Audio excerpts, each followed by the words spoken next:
মির্জাপুর অঞ্চলে তিলোত্তমার বিচার চেয়ে গ্রামের ছাত্রছাত্রী অভিভাবকদের প্রতিবাদ মিছিল। কতুলপুর ব্লকের মির্জাপুর অঞ্চলে তিলোত্তমার বিচার চেয়ে দোষীদের দৃষ্টান্তমূলক শাস্তির দাবিতে প্রতিবাদ মিছিল গ্রামের ছাত্রছাত্রী অভিভাবকদের।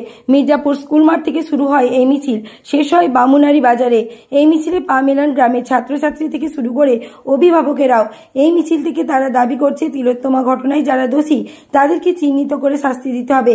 মির্জাপুর ছাত্রছাত্রীরা মিলে করেছি। আমরা বলতে চাইছি যে এই যে আজকে আরজি করে ঘটনাটা ঘটেছে, একটা মেয়ে যে এভাবে নৃশংসভাবে হত্যা করা হয়েছে, আজকে একটা মেয়ের তো নয়, এটা বারে বারে সমস্ত মেয়ের ক্ষেত্রে হতে পারে। আমরা চাই সমস্ত মেয়েদের সেফটি চাই। আর আজকে আরজি করে হয়েছে, পরে বিভিন্ন ধরনের গলিতে গলিতে হতে পারে, তাহলে আমাদের কোনো মেয়েদের কোনো সেফটি নাই। মেয়েদের বিভিন্ন ধরনের কাজের সূত্রে পড়াশোনার ক্ষেত্রে বাইরে যেতে হয়, আর রাত্রি করে বাড়ি ফিরতে হয়, তখন যে ছেলে মেয়েরা যারা থাকে তাদের যেন একটা সেফটি থাকে, মেয়েদের বিশেষ করে মেয়েদের সেফটি থাকে। আমরা তিলোত্তমার বিচার চাই।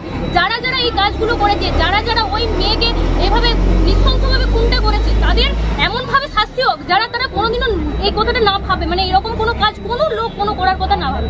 আমরা পুরো আসল বিচারটা চাই, কে করেছে যা তাদের ভালো ফাঁসি চাই, তাদের শাস্তি চাই। আপনার নাম? স্নেহা পাল। এটা আমাদের মির্জাপুর হাই স্কুলের সামনে থেকে শুরু করেছি, কিন্তু আমরা একটু ছাত্রছাত্রীরা সব পুরো গ্রামের ছাত্রছাত্রীরা অভিভাবকেরা মিলে পরে শুরু এটা করেছি। তো আমরা তিলোত্তমার বিচার চাই। শুধু তিলোত্তমা নয়, তিলোত্তমার এই ঘটনা ঘটে যাওয়ার পরেও আরও যারা যারা এইভাবে খুন হয়েছে বা ধর্ষিত হয়েছে তাদের সবারই আমরা বিচার চাই। আজকে আমরা প্রগতির কথা বলি, কিন্তু প্রগতি কোথায়? প্রগতির কথা বলতে গেলে আজকে 2024 সালে দাঁড়িয়ে এরকম ধর্ষণের মতো নৃশংস জিনিসপত্র ঘটছে, তার আমরা জবাব চাই। আমরা এরকম স্বাস্থ্যকর্মী, আমরা আজকে সেফ ফিল করছি না। আমরা হসপিটালে গিয়ে আমরা কিভাবে কাজ করব, আমরা কেয়ার করবো পেশেন্টের কিভাবে?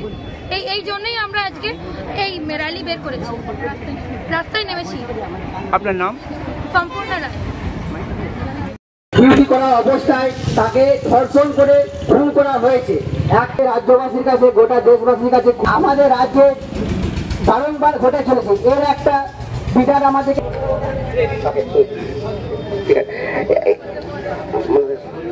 পর দিন বেড়েই চলবে, যার একটা শেষ বা একটা সীমা থাকা দরকার। সেই জায়গায় স্যার আজকে একটা স্বতঃস্ফূর্ত আগমন, কাউকে ডাকা হয়নি, নাম শুনেই সবাই চলে এসেছে আর একটা প্রতিবাদ। মানুষ তুমি চিন্তা করো।